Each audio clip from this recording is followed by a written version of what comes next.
Minneapolis KPK News, maju bersama. Minneapolis KPK News. Ternyata kamu masih jadi tukang. Untung aja kita udah pisah. Tapi sayangnya bukan buat rumah kamu sendiri. Bayangkan, seorang pria dengan pakaian lusuh, tangan penuh semen, dan wajah penuh peluh, berdiri di tengah proyek bangunan besar. Ia diam saat ditertawakan oleh wanita yang dulu pernah ia cintai, mantan istrinya sendiri, yang kini datang bersama suami barunya, seorang polisi. Di hadapan mereka, pria itu tampak seperti tak berarti. Hanya tukang bangunan biasa yang hidup pas-pasan. Tapi mereka tidak tahu, di balik diamnya, pria itu menyimpan sesuatu yang besar. Rumah mewah yang mereka bangun dengan penuh kebanggaan. Ternyata, Fajar berdiri mematung di tengah debu dan suara denting palu. Keringatnya menetes deras, membasahi kaos abu-abu yang sudah pudar warnanya. Di tangannya ada adukan semen yang terus ia putar, seolah semua beban hidup ia aduk bersama pasir dan air itu. Tak ada satu pun yang menyapa, tak ada juga yang peduli. Baginya, diam lebih baik daripada berbicara. Karena luka di dalam hatinya belum sembuh, justru makin dalam setiap harinya. Dari kejauhan, terdengar suara mobil berhenti. Pintu terbuka. Suara sepatu beradu dengan tanah berdebu terdengar jelas. Seorang wanita turun dengan senyum lebar, ditemani seorang pria berseragam polisi. Mereka berjalan pelan mendekati bangunan yang masih setengah jadi itu. Dan begitu matanya menangkap wajah salah satu tukang, wanita itu langsung berhenti. Langkahnya terhenti, tapi tawanya justru pecah. Itu Fajar kan? Ya Allah, dia masih jadi tukang. Ucap wanita itu sambil menunjuk, lalu menoleh ke suaminya. Mas, lihat deh, itu mantan aku. Sang suami, Bayu, ikut menoleh. Ia tersenyum, lalu menertawakan dengan suara rendah. Wah, cocok banget. Kamu udah jauh ninggalin masa lalu. Sekarang hidupmu naik kelas. Fajar mendengar. Ia jelas mendengar. Tapi tangannya tetap bergerak, mengaduk semen seperti biasa.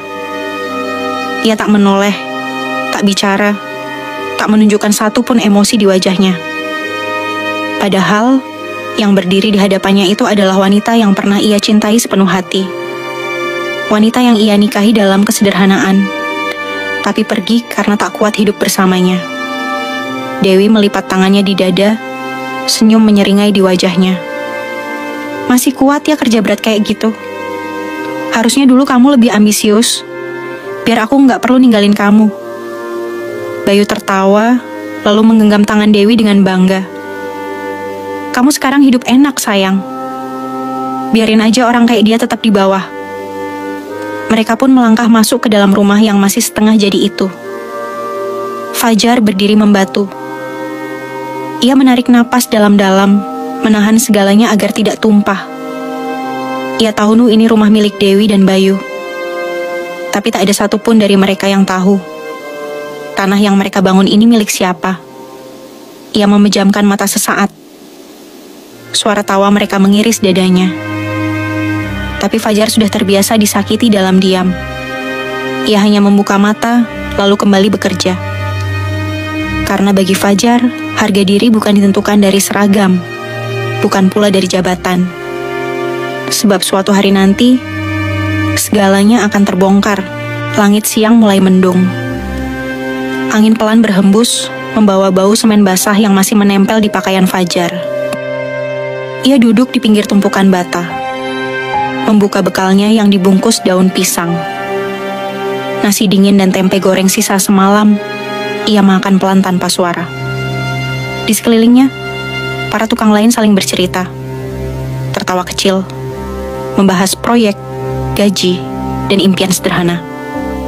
Tapi tidak dengan Fajar. Ia lebih banyak diam. Matanya sesekali menatap ke arah rumah yang sedang dibangun itu, yang kini dipasangi rangka jendela aluminium dan kusen pintu mahoni. Ia hafal setiap sudut rumah itu, karena ia sendiri yang menggambar denahnya. Seminggu lalu, saat rapat proyek, Fajar datang bukan sebagai tukang, tapi sebagai pemilik. Tapi hanya segelintir orang dalam proyek yang tahu. Ia memang sengaja menyamar. Ia ingin tahu bagaimana sikap orang-orang saat ia tak lagi pakai jas mahal atau duduk di balik meja besar. Ia ingin tahu siapa yang menilai manusia dari penampilan luarnya saja, termasuk Dewi. Dulu, Fajar rela menjual sepeda motornya demi biaya nikah. Ia bangun rumah kecil untuk Dewi, kerja siang malam, agar bisa makan 3 kali sehari. Tapi Dewi berubah. Sejak mengenal Bayu, seorang polisi muda dengan gaji tetap dan tampilan gagah, Dewi mulai menjauh. Ucapan Fajar dianggap angin lalu. Sampai akhirnya sebuah surat cerai menjadi akhir dari segalanya. Kini, rumah baru Dewi sedang ia bangun sendiri. Dengan tangannya sendiri. Batu demi batu ia susun. Seperti menyusun luka-luka lama yang belum sembuh. Tapi Fajar tak menyesal. Bahkan, di balik semua itu, ada rencana yang lebih besar. Sore hari, setelah para pekerja mulai pulang satu persatu, Fajar masih tinggal. Ia berjalan pelan mengitari rumah itu, memastikan setiap bagian sesuai dengan rancangannya. Saat sampai di halaman depan, ia melihat Bayu dan Dewi datang lagi. Kali ini mereka membawa seorang pria berbaju batik, tampaknya calon pemborong interior. Mas Fajar, panggil seseorang dari belakang. Seorang pria setengah baya menghampiri sambil membawa map dan helm proyek. Fajar mengangguk, lalu masuk ke ruang kecil yang dijadikan kantor lapangan. Di sana ia kembali berdiskusi soal struktur bangunan lantai 2 dan penambahan taman belakang. Di atas map biru itu, tertera jelas. Proyek milik PT FJ Properti Utama. Direktur utamanya, Muhammad Fajar. Sementara itu, dari luar, Dewi berdiri memandangi kantor kecil itu. Ia sempat melirik sekilas ke dalam, tapi tak terlalu peduli. Ia pikir Fajar hanya tukang biasa yang terlalu ikut campur urusan proyek. Fajar keluar dari ruangan itu, menyimpan mapnya di tas lusuh. Ia menatap Dewi sekilas, lalu berjalan lewat belakang proyek, tanpa berkata apa-apa. Dan sore itu, langit benar-benar gelap. Tapi bukan karena hujan, melainkan karena rasa yang perlahan berubah di hati Fajar. Rasa yang tidak bisa lagi disebut cinta, tapi belum tentu juga dendam. Pagi itu langit cerah. Burung-burung ramai berkicau di antara pepohonan di pinggir proyek. Para pekerja datang satu persatu, membawa termos kopi dan kantong plastik berisi sarapan. Di antara mereka, Fajar datang paling awal.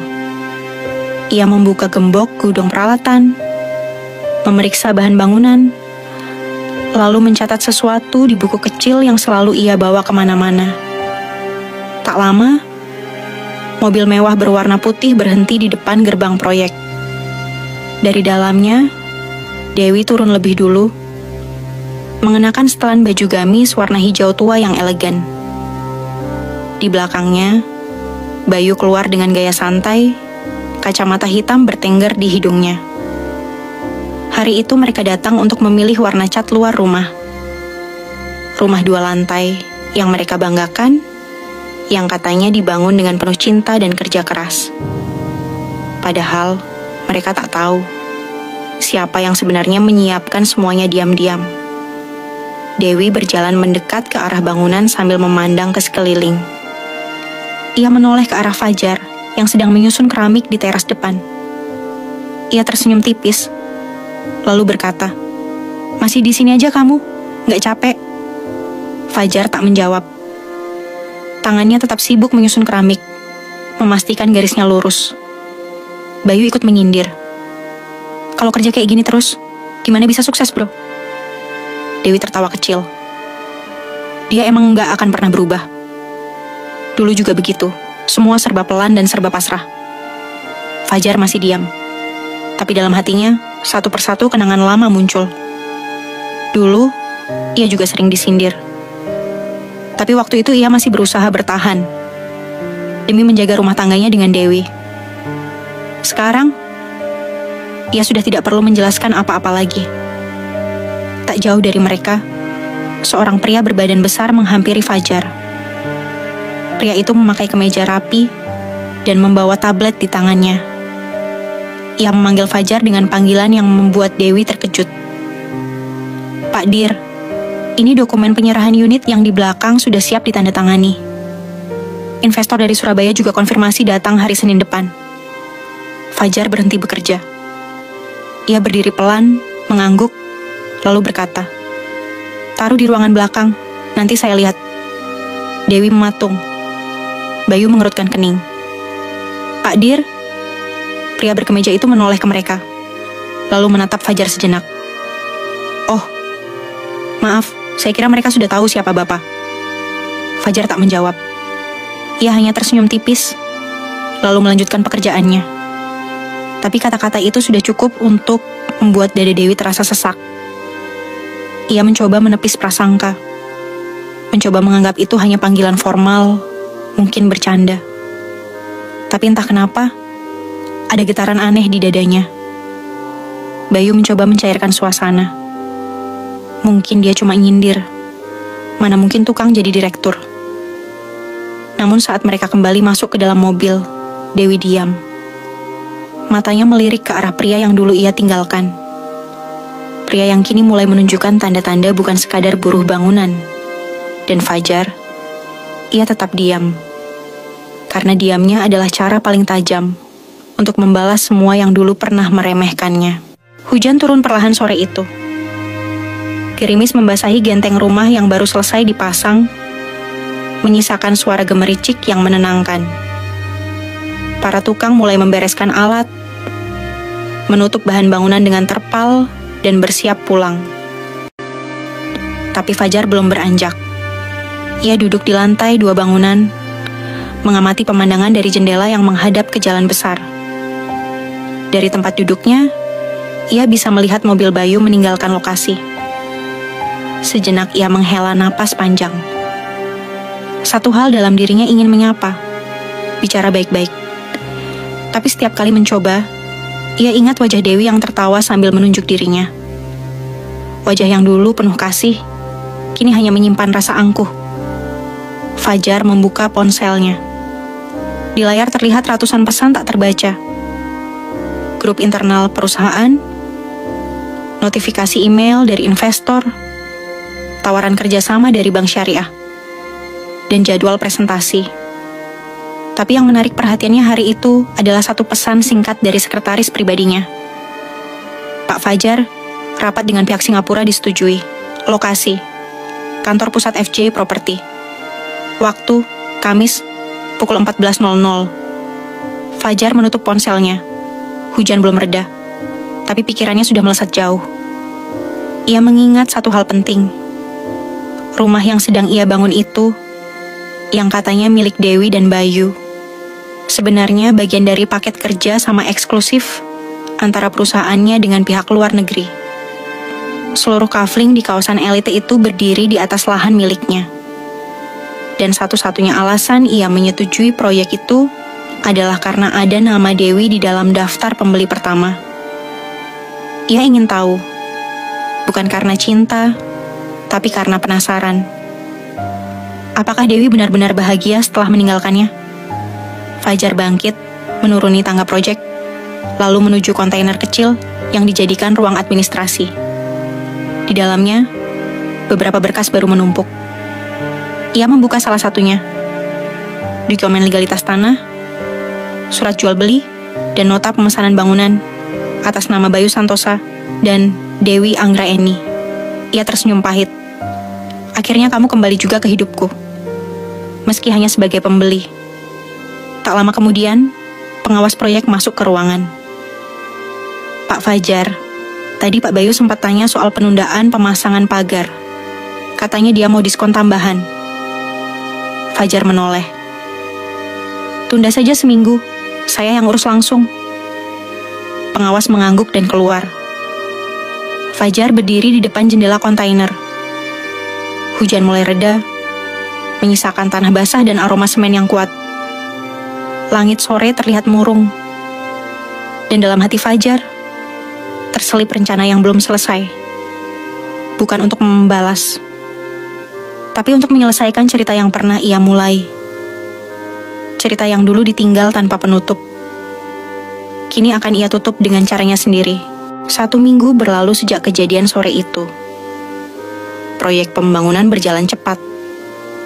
Dinding sudah selesai diplester, lantai mulai dikeramik, dan bagian pagar depan sudah dicor rapi. Rumah 2 lantai itu hampir rampung. Tinggal menunggu penyempurnaan interior dan pengecatan akhir. Tapi tak ada yang tahu bahwa justru di balik tembok kokoh itu, rahasia besar sedang dipoles pelan-pelan, seperti rencana yang tak terlihat. Di hari Jumat pagi, Fajar datang lebih awal dari biasanya. Ia mengenakan jaket biru dongker dengan logo kecil FJ Property di dada kiri. Tangan kirinya membawa map besar berisi berkas penting. Ia tidak menuju lokasi kerja, tapi langsung ke kantor pusat yang hanya berjarak 5 km dari lokasi proyek. Kantor itu tampak megah. Bangunan 3 lantai dengan desain minimalis modern. Begitu masuk, sapaan hangat dari resepsionis menyambutnya. "Selamat pagi, Pak Direktur." Fajar hanya tersenyum dan berjalan menuju lift. Di lantai 2, rapat sudah dimulai.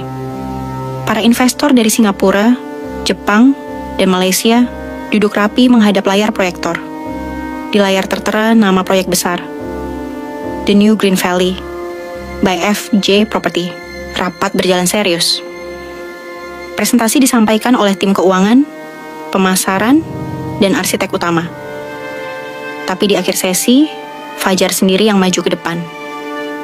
Dengan suara tenang, ia memperlihatkan kafling-kafling strategis yang sudah terjual, termasuk rumah tipe diamond yang dibeli oleh pasangan bernama Bayu dan Dewi. Unit ini dibangun di atas tanah milik pribadi saya sendiri. Menariknya, pembelinya adalah seseorang dari masa lalu saya. Saya hanya ingin memastikan kualitas terbaik, karena setiap jengkalnya punya arti lebih, ucap Fajar sambil menatap layar. Semua orang bertepuk tangan, tapi hanya Fajar yang tahu arti kalimat terakhir itu. Sore harinya, Dewi datang ke lokasi proyek tanpa Bayu. Ia ingin melihat perkembangan rumah lebih detail karena katanya akan digunakan untuk resepsi ulang tahun pernikahan mereka yang pertama. Ia berjalan perlahan, memeriksa setiap sisi bangunan. Dari sudut halaman belakang, ia melihat Fajar sedang berdiri memeriksa detail lantai teras. Dewi mendekat. Kali ini tidak dengan ejekan, tapi dengan senyum canggung.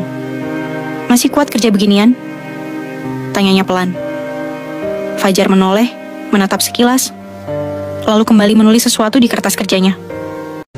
Dengan tenang, dalam diam, dan dalam wujud yang tak ia sangka-sangka. Bayu menghela napas panjang, mencoba menenangkan diri. Tapi yang ada justru rasa malu yang makin menusuk. Ia teringat ucapan-ucapannya selama ini. Tentang naik kelas, tentang hidup lebih baik, tentang meninggalkan masa lalu. Dan kini, semua kata-kata itu terasa menampar balik ke wajahnya. "Aku salah ya, Mas?" Suara Dewi lirih.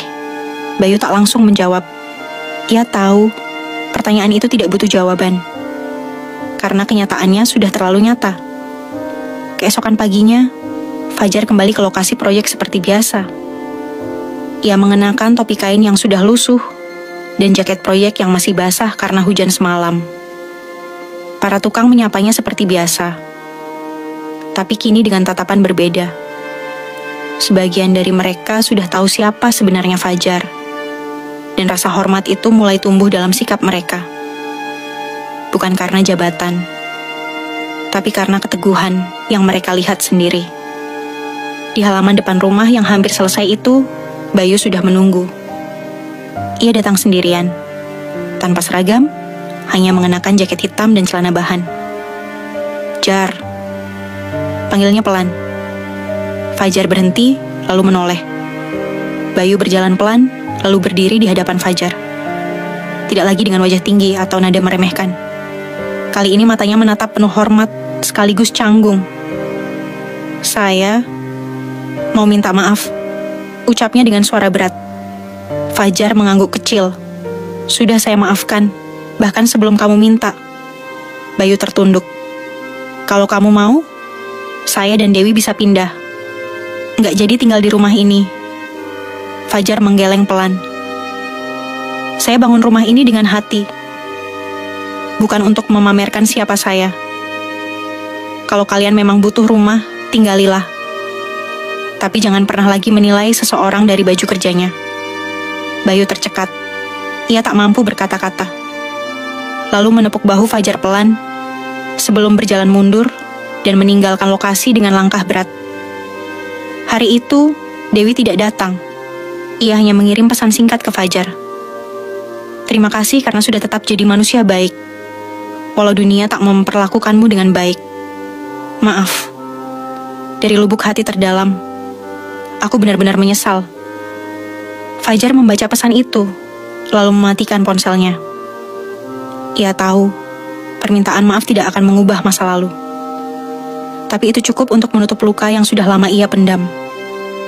Ia menatap rumah yang hampir rampung. Di balik temboknya ada kisah pengkhianatan, kesombongan, dan luka. Tapi juga ada pembuktian bahwa seseorang bisa tetap menjadi orang besar tanpa harus meninggikan suara. 3 hari setelah pertemuan itu, proyek pembangunan rumah Dewi dan Bayu hampir rampung. Cat eksterior mulai dipoles, jendela kaca sudah dipasang sempurna, dan taman kecil di belakang rumah sudah dipenuhi rumput dan bunga hias. Semua tampak mewah dan indah, persis seperti yang dulu Dewi impikan. Namun di balik semua keindahan itu, hatinya tak lagi seindah dahulu. Di dalam rumah kontrakan yang sempit, Dewi termenung di depan cermin. Rambutnya tergerai, wajahnya pucat. Ia mengenakan baju tidur lama yang dulu dibeli bersama Fajar saat masih menjadi istri dari pria sederhana. Matanya berkaca, bukan karena kemiskinan, bukan pula karena hidupnya sekarang buruk, tapi karena ia merasa segala hal yang dulu ia nilai tidak penting, justru ternyata adalah yang paling berharga. Ia mencoba membuka kembali galeri ponsel. Di sana ada satu foto lama, foto pernikahannya dengan Fajar. Wajah mereka bahagia, sederhana, tapi tulus. Saat itu, mereka hanya punya 2 piring dan 1 kasur tipis. Tapi tawa mereka mengisi seluruh ruangan sempit itu. Seketika air mata Dewi jatuh. Satu demi satu, di sisi lain kota, Fajar sedang berada di ruang rapat lantai 3 kantor pusatnya. Beberapa perwakilan media properti nasional hadir, membahas proyek Green Valley yang jadi perbincangan hangat. Di tengah paparan angka, statistik, dan grafik pertumbuhan investasi, Fajar justru terdiam beberapa detik menatap layar. Ada gambar rumah tipe diamond yang kini sedang ia bangun. Rumah yang di dalamnya ada sisa-sisa kenangan masa lalu. "Pak Fajar," sapa salah satu staf dengan lembut. Fajar menoleh. "Ya, apakah kita tetap lanjut rencana acara peresmian rumah tipe diamond minggu depan?" Fajar mengangguk pelan. "Lanjut, tapi undangannya khusus. Hanya orang yang pernah meremehkan saya, dan juga orang-orang yang tetap menghormati saya, meski saya hanya tukang." Beberapa orang tersenyum, tertawa kecil.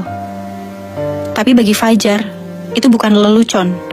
Itu adalah bentuk pembelajaran, bahwa tak semua luka harus dibalas dengan dendam. Minggu sore, rumah Dewi dan Bayu resmi selesai. Surat penyerahan unit ditandatangani oleh keduanya. Tapi suasana tidak seperti yang mereka bayangkan dulu. Tak ada rasa bangga. Tak ada senyum kemenangan. Yang ada hanya rasa canggung dan hening yang panjang. "Dewi, cincin ini dulu pernah ingin aku berikan sebagai hadiah ulang tahun pernikahan pertama kita. Tapi tak sempat. Hari itu justru kamu memilih pergi. Aku simpan cincin ini bukan karena aku masih menunggu, Tapi karena aku belum selesai berdamai dengan diriku sendiri. Kini, aku sudah selesai. Sudah sembuh. Maka cincin ini, kembalikan saja padamu. Bukan untuk dikenakan, tapi untuk diingat. Bahwa pernah ada seseorang yang mencintaimu. Bukan karena kamu siapa, tapi karena kamu apa adanya. Dan mungkin, itu tidak akan terulang lagi. Fajar. Dewi tak mampu menahan tangisnya. Ia jatuh terduduk di teras rumah, memeluk kotak kayu kecil itu seperti memeluk serpihan masa lalu yang sudah tak bisa ia perbaiki. Malam harinya, ia menunjukkan surat itu pada Bayu. Pria itu hanya membaca sekilas, lalu berkata dingin, "Kalau kamu masih mikirin dia, kamu bisa keluar dari rumah ini." Dewi menatap suaminya dengan mata merah. "Rumah ini bukan milik kita sepenuhnya, Bayu. Kamu sadar nggak? Kita tinggal di atas tanah orang yang pernah kita hina." Bayu menggeram, lalu meninggalkan ruangan tanpa sepatah kata. Dewi terduduk di lantai ruang tengah. Cincin itu masih di genggamannya. Kilau peraknya lembut, tapi tajam seperti kenyataan yang tak bisa dihindari. Ia sadar sekarang bahwa penyesalan yang datang terlambat bukan hanya menyakitkan, tapi juga tak bisa ditebus. Hari itu, tepat 1 tahun, usia pernikahan Dewi dan Bayu. Harusnya hari bahagia. Harusnya penuh tawa, bunga, dan tamu undangan. Tapi yang datang justru sepi. Tak ada perayaan, tak ada kue. Bahkan ucapan selamat pun tak terdengar.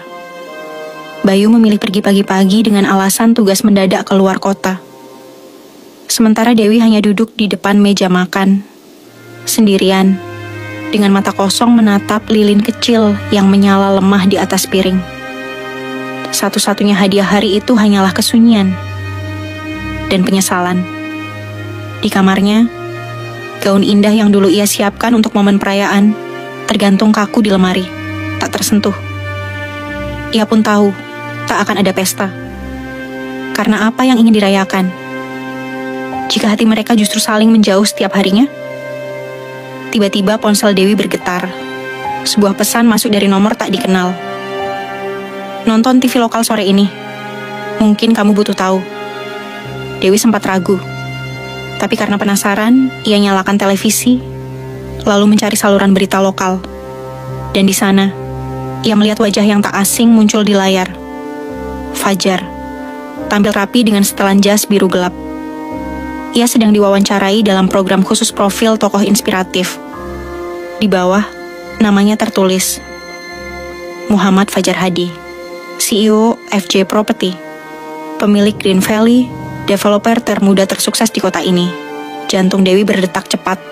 Ia menatap layar televisi tanpa berkedip. Dalam acara itu, Fajar bercerita tentang perjuangannya. Dari awal jadi kuli bangunan, jatuh bangun membangun usaha, ditinggalkan istri, hingga akhirnya menjadi pengembang properti besar. Tapi ada satu kalimat Fajar yang membuat dada Dewi sesak luar biasa.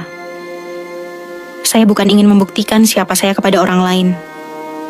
Saya hanya ingin jujur kepada diri saya sendiri, bahwa saya mampu, bahkan saat saya tidak dipercaya oleh siapapun." Dewi terisak. Acara itu berakhir dengan cuplikan peresmian kawasan baru milik Fajar. Di video itu, terlihat banyak orang penting menghadiri acara.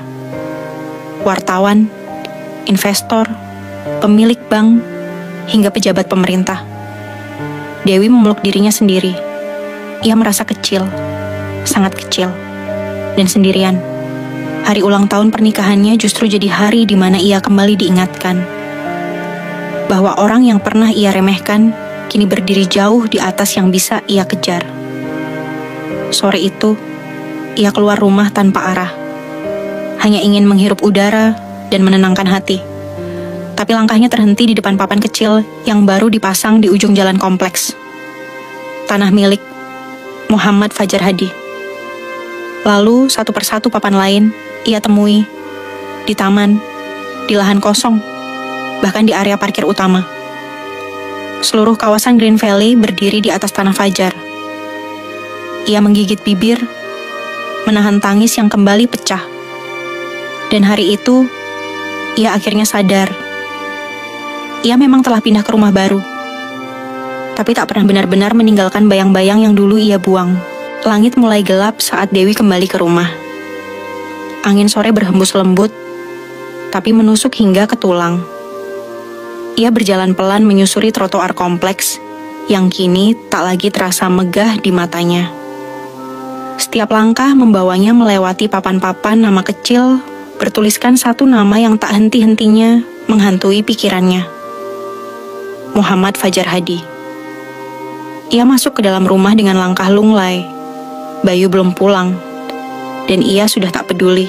Di ruang tamu, televisi masih menyala, menayangkan ulang liputan wawancara Fajar yang tadi sore ia saksikan.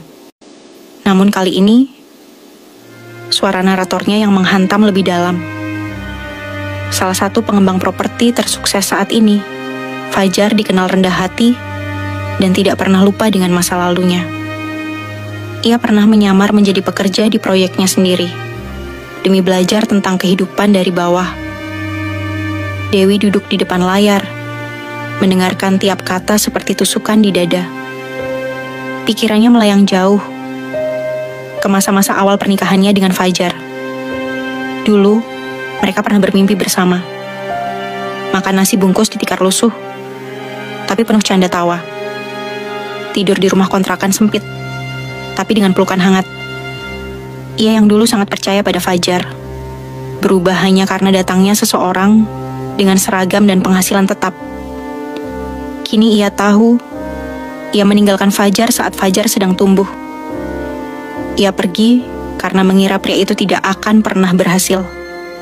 Padahal sebenarnya, Fajar sedang menanam benih masa depannya dengan air mata dan kesabaran. Dewi tak kuasa lagi menahan tangis. Ia menutup wajahnya dengan kedua tangan, dan di antara isaknya, hanya satu kalimat yang keluar. Aku bodoh. Aku yang salah. Di sisi lain kota, Fajar sedang berada di ruang tengah rumah barunya. Sebuah rumah yang ia bangun jauh dari lokasi proyek, jauh dari keramaian, jauh dari siapapun yang pernah menyakitinya. Malam itu ia duduk sendirian, membaca buku tua yang dulu ia beli saat masih jadi buruh bangunan. Buku itu membahas tentang bangunan dan filosofi hidup. Ia membacanya pelan, sesekali tersenyum sendiri. Di hadapannya, sebuah foto lama tergeletak. Foto saat ia dan Dewi menikah, sederhana tapi penuh harap. Fajar menatap foto itu lama. Lalu ia berdiri, membuka laci meja, dan memasukkan foto itu ke dalam kotak kayu kecil yang mengunci kotaknya. Bukan karena ia ingin menghilangkan kenangan, tapi karena ia tahu kenangan itu bukan untuk dikejar, hanya untuk dikenang. Fajar memejamkan mata sejenak. Dalam diamnya malam, ia berdoa lirih. Ya Allah, aku sudah memaafkan semuanya. Jangan izinkan aku menyimpan dendam. Tapi jangan pula izinkan aku kembali ke jalan yang pernah membuatku hancur. Doa itu keluar dari hati yang sudah sembuh. Karena cinta yang tidak dihargai, tidak perlu diperjuangkan kembali. Sementara itu, Dewi kembali membuka laci di kamarnya. Ia mengambil cincin perak dari Fajar yang dulu ia terima lewat kotak kecil. Ia menatapnya lama, lalu mengenakannya di jari manis kiri. Bukan sebagai tanda cinta, tapi sebagai pengingat bahwa ia pernah dimiliki oleh seseorang yang benar-benar mencintainya. Dan kini, tak ada jalan pulang. Pagi itu matahari bersinar hangat, tapi tak satu pun kehangatan itu menyentuh hati Dewi. Ia duduk di beranda rumahnya dengan secangkir kopi yang sudah dingin. Pandangannya kosong menatap jalanan kompleks yang masih sepi. Di jarinya masih tersemat cincin perak pemberian Fajar. Meski ia tahu, itu bukan miliknya lagi. Bayu keluar dari kamar, merapikan seragamnya. Tanpa menoleh, ia berkata dingin, "Lepas cincin itu. Kamu istriku, bukan orang itu." Dewi tidak menjawab. Ia hanya menatap ke depan, matanya basah. Bayu mendekat menatap tajam. "Atau kamu masih berharap dia kembali? Kamu pikir dia mau sama kamu lagi setelah kamu buang dia begitu aja? Dewi berdiri perlahan, suaranya pelan tapi tegas. Enggak. Aku tahu aku nggak layak. Dan aku juga nggak berharap. Bayu mendengus, lalu meninggalkan rumah tanpa pamit. Pintu dibanting, dan sunyi kembali menyelimuti rumah itu. Dewi menggenggam cangkirnya erat, tapi hatinya jauh lebih hancur dari retakan di pinggiran gelas. Di lokasi proyek tahap ketiga, Fajar berjalan menelusuri area kafling baru. Ia mengenakan kemeja putih dan celana kaki, langkahnya mantap. Hari itu ia akan meninjau langsung pembangunan masjid kecil yang ia janjikan untuk warga sekitar kawasan perumahan barunya. Beberapa ibu-ibu dan anak-anak menyalami Fajar dengan hormat. Mereka sudah mengenalnya bukan hanya sebagai pemilik tanah atau pengembang, tapi sebagai orang yang ringan tangan, suka membantu, dan tidak pernah pamer kekayaan. Namanya harum, bukan karena kekuasaan, tapi karena keikhlasan. Usai salat zuhur di musala darurat, seorang ibu menghampirinya. Pak Fajar, katanya ibu-ibu komplek di Green Valley banyak yang menyesal dulu sempat meremehkan Bapak. Terutama yang pernah ngomongin Bapak waktu kerja kayak tukang. Fajar tersenyum. Itu sudah berlalu, Bu. Saya anggap ujian hidup saja. Ibu itu mengangguk. Tapi ada satu yang paling kelihatan nyesel, Pak. Ibu Dewi. Dulu katanya istri Bapak, ya. Fajar hanya menunduk sebentar. Iya, pernah. Si ibu memegang dada, matanya berkaca. Saya perempuan, Pak. Saya bisa lihat. Mata Bu Dewi itu penuh penyesalan tiap kali lihat rumahnya. Dia kelihatan kosong. Kayak tinggal di rumah megah tapi nggak punya jiwa. Fajar tersenyum kecil, menatap langit siang yang cerah. Kalau dia menyesal, semoga itu jadi pelajaran. Tapi saya nggak pernah ingin dia menderita.